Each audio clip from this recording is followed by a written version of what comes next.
Jaka, awas batu! Mata Jaka sempat menangkap beberapa buah batu sebesar kepalan tangan meluncur deras tepat ke arah mereka berdua. Jaka terpaku. Sekujur tubuhnya tegang, kaku, benaknya langsung bergunjang panik. Di matanya, terbayang Topo yang terduduk bermandikan darah, kayu berpaku terayun ke arah kepalanya. Jaka tak tahu telah berbuat apa. Semua terjadi begitu cepat. Dan ketika sadar kembali, cowok itu melihat batu-batu itu buyar bertebaran di jalan 2 meter di hadapannya.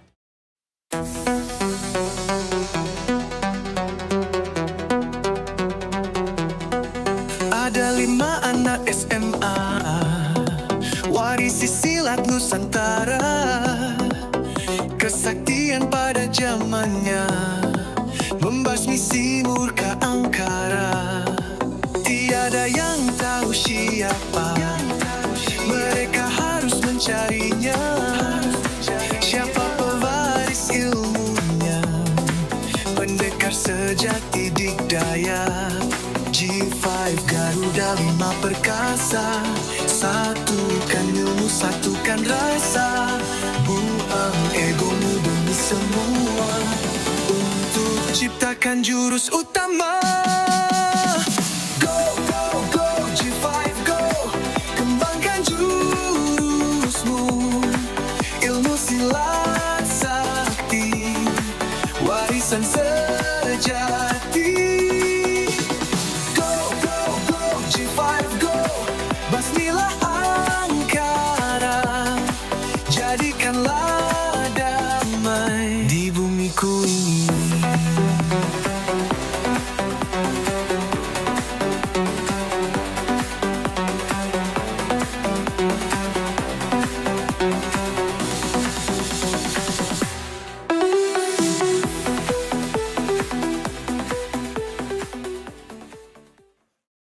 Garuda 5, Utusan Iblis. Bagian pertama. Menyingkap jati diri. Bab 5. Serangan STM Rupun. Tak lama setelah rapat dinyatakan selesai, tampak di tengah terik matahari siang, segerombolan remaja meninggalkan gerbang SMA Raya yang telah sepi. Candaria mengiringi langkah mereka. Di benak mereka menari-nari bayangan perkemahan mengasyikkan yang akan mereka alami selama liburan nanti. Kelompok itu berjalan bersama menuju terminal bus, terletak tidak begitu jauh dari sekolah mereka. Di antara pelajar-pelajar tersebut, terlihat Jaka, Rati, Rani, Erik, Topo, Siska, dan lainnya. Jaka asik mengobrol dengan Rati yang berjalan di sebelahnya. Kedua anak itu sedang membicarakan resep paling tepat untuk membuat ayam bakar lezat. Nanti buat di perkemahan. Tiba-tiba seseorang mengerang. Aduh! Serentak semuanya menoleh mencari asal suara itu. Topo, kenapa lu? Ih, darah! Tong, Topo berdarah! Pekik kekagetan menggegarkan suasana. Salah seorang siswi menjerit melihat darah merembas dari selat jemari Topo yang sedang terjongkok di trotoar sambil memegangi kepala. Batu! Topo ditipu batu! Seseorang berteriak begitu mengetahui apa penyebab erangan Topo. STM, awas! Siska langsung berteriak lantang seraya menyeruak dari kelompok. Matanya nyalang mencari-cari asal lemparan batu tadi. Pikiran gadis itu rupanya lebih cepat bekerja. Jika ada batu melayang, pastilah batu itu bertuan. Tidak ada tersangka lain selain musuh bebuyutan mereka yang melakukannya. Keadaan langsung kacau. Murid-murid putri kecuali Siska, Ratih karena Ratih kebetulan berada paling depan bersama Jaka, dan Rani yang penasaran berbalik lari lintang pukang ke sekolah. Cowok-cowok yang ada langsung maju ke depan dan beberapa di antaranya jongkok memungut batu seadanya. Tidak lama, dari balik tikungan ujung jalan muncul segerombolan remaja mengenakan seragam putih abu-abu. Tak dapat disangkal, merekalah yang melempar batu tadi. STM Rukum. Jaka mendesis di tengah kecemasan yang meningkat. Musuh bebuyutan SMA Raya dalam tawuran pelajar itu menyerang. Serangan mereka telah memakan satu korban, si Topo. Dan korban-korban lain niscaya menyusul jika tidak ada keajaiban menghampiri anak-anak SMA Raya. Gerombolan itu bergerak makin dekat, berjumlah sekitar 30 pelajar laki-laki. Sungguh seram penampilan mereka. Wajah beringas, seolah sama sekali bukan orang yang kenal bangku sekolah. Di tangan mereka tergenggam batu-batuan yang silih berganti disampitkan. Ada juga yang mengayunkan rantai sepeda dan potongan kayu yang ujungnya diberi paku berkarat. Sengaja dipilih yang berkarat supaya bisa melukai lawan secara fatal. Dari mana mereka belajar kesadisan begitu rupa? Pantai SMA Raya, cincang habis, bodoh, serang, hancurin. Begitu sorak-sorai mereka. Anak-anak SMA Raya pun membalas dengan kata-kata yang tak kalah kotor. Kesini lo kalau berani. Tai lo, STM, tai. Fuck, siapa yang ngomong tuh? Biar gua potong lehernya.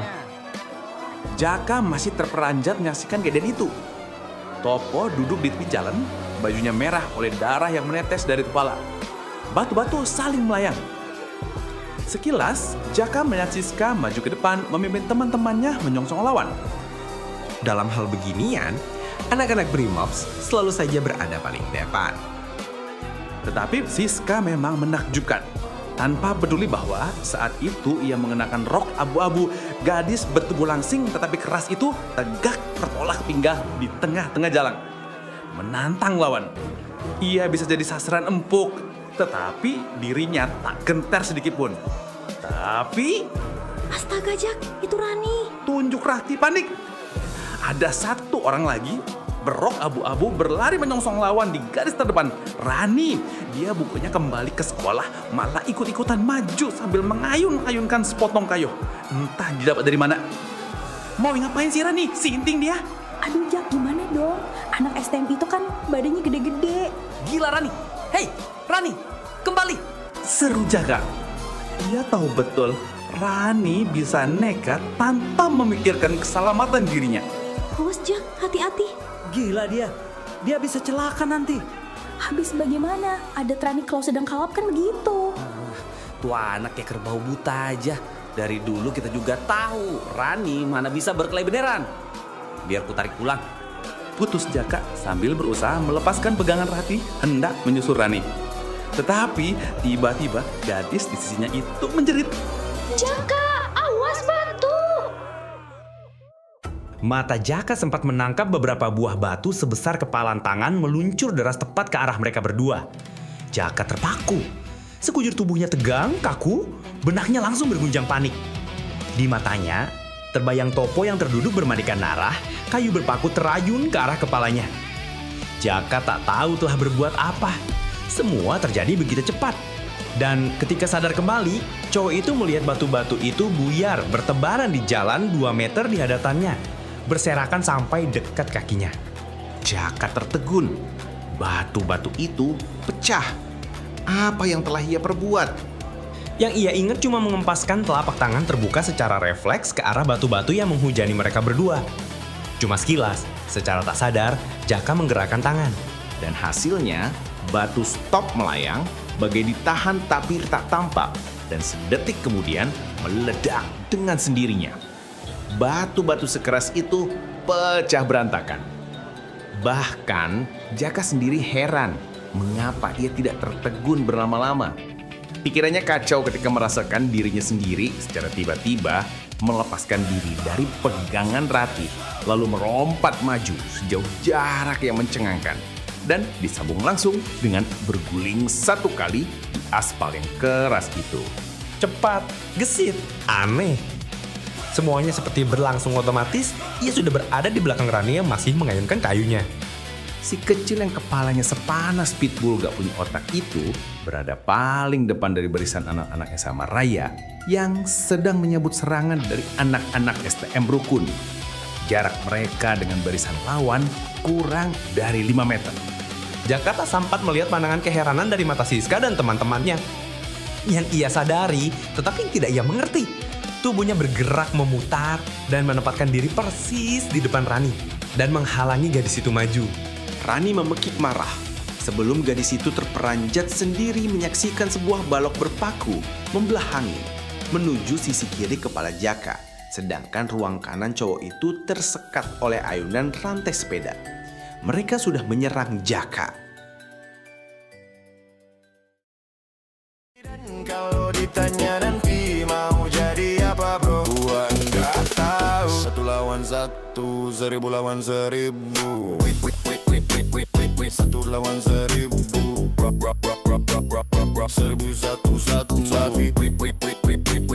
1000 lawan 1000. Setiap pagi disuruh bangun, semua pasal ada babnya. Setiap